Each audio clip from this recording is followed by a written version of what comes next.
Filmmaker Ryan Little made a name for himself in the BYU film program by winning a Student Emmy Award in 1999. That film about World War II soldiers inspired a feature destined for national release as the movie Saints and Soldiers. Little's latest feature profiled a winning rugby coach and his dealings with a troubled teenage athlete.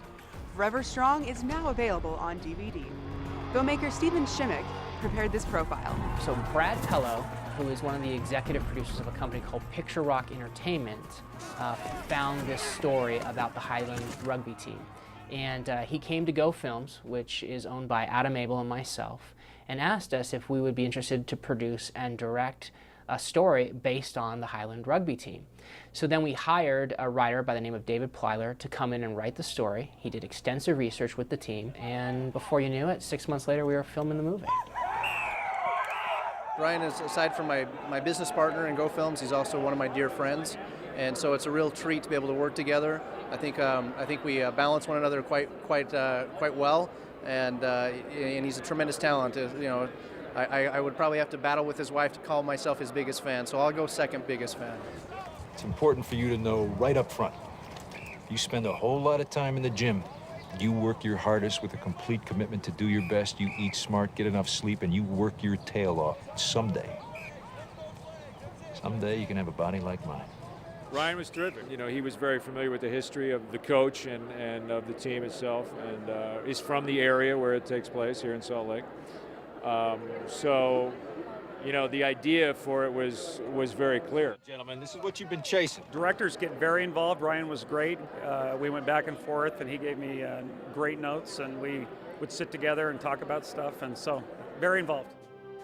Director Ryan Little made his professional debut with Saints and Soldiers, a tale based on the true story of GIs making their way out of enemy territory and carrying critical information. The film was an instant hit, but Little's road to success wasn't exactly a walk in the park. I applied to BYU 3 times and didn't get in. And on the 3rd time I applied to get into BYU, the lady waived my application fee because she says, "You've already paid it twice, you don't need to pay it again." So I got in the 3rd time. And then the first time I applied to the film program, the media arts program, I didn't get in.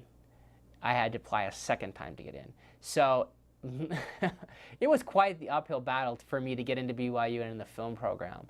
So I think it's good the fact that I came out the other end and I'm actually making a living at being a filmmaker, because that very difficult path of resistance actually worked out well for me in the end. But man, there was a lot of times when I thought, I'm not going to get into this school, I'm not going to get into this program, maybe I should do something else. But I was persistent in it, and it's paid off. I think the process of going through the film program at BYU, the way it helped me was the opportunity, first and foremost, to network with other students who had the same passion and desire to be filmmakers, to have the opportunity to be the cinematographer on some of their student projects, to have them come and help me with, say, some of my student projects, was a great hands-on experience. So I really value that education a lot from BYU. I'm very collaborative as a director. I like the actors' input because the actors take a lot of time to research and think about their characters. They have a lot of great ideas, and sometimes, more often than not, they know their characters better than the director, actually. And so they come with a lot of great ideas. And yeah, sometimes the ideas are going in a direction that I don't want to go, but they have a lot of options for you. They say, I could do this, or I could do this or this. I'm like, oh, that's a great option. Yes, let's go down that road. Let's do that. It was kind of cool, actually, you know, to work with Sean Astin, because, I mean, the guy's a Goonie.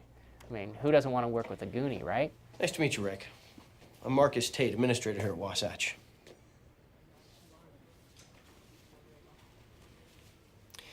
You can call me King Tate, Sir Mark, Marcus, whatever you like. Where's my stuff, Marcus? Well, I had the bellhop take it to your suite. You know, it's an interesting journey as I continue to make films, because I always like to try something different than the last movie.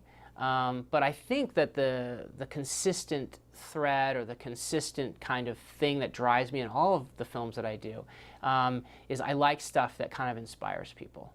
And I've really discovered that I really like true stories. True stories are always fascinating to me. It's always fascinating there are actually real people out there living this way, the examples that they're giving to other people, the way they inspire other people. It's really, really exciting for me. I get very passionate about those projects.